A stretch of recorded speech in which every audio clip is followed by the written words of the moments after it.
par le Times, déterminer comment une panique massive, des tirs et un chaos ont pu se produire autour d'un convoi humanitaire censé être sécurisé par les Israéliens. L'Europe ne croit pas Israël, assure la Nation à Buenos Aires.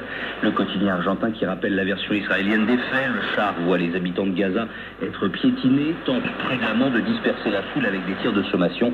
Lorsque des centaines se sont transformés en milliers, que la situation est devenue incontrôlable, le commandant du char a décidé de se retirer pour éviter de nuire aux milliers de Gazaouis. Accidentels ou non, les décès massifs à Gaza pourraient en tout cas changer le cours de la guerre entre Israël et le Hamas, constate Haaretz. Ce que le quotidien israélien qualifie de catastrophe aura des conséquences considérables sur les efforts de négociation d'un cessez-le-feu et pourrait susciter la colère sur d'autres fronts.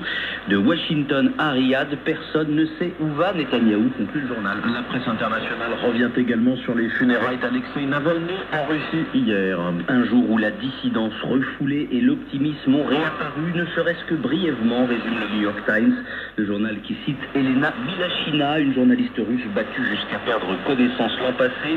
Elle le confie au journal, elle a fait ses adieux à beaucoup trop de journalistes, de militants et de personnalités de l'opposition décédées prématurément, mais jamais elle n'avait vu une scène comparable à celle d'hier dans les rues du quartier de Marino, à la périphérie de la capitale russe.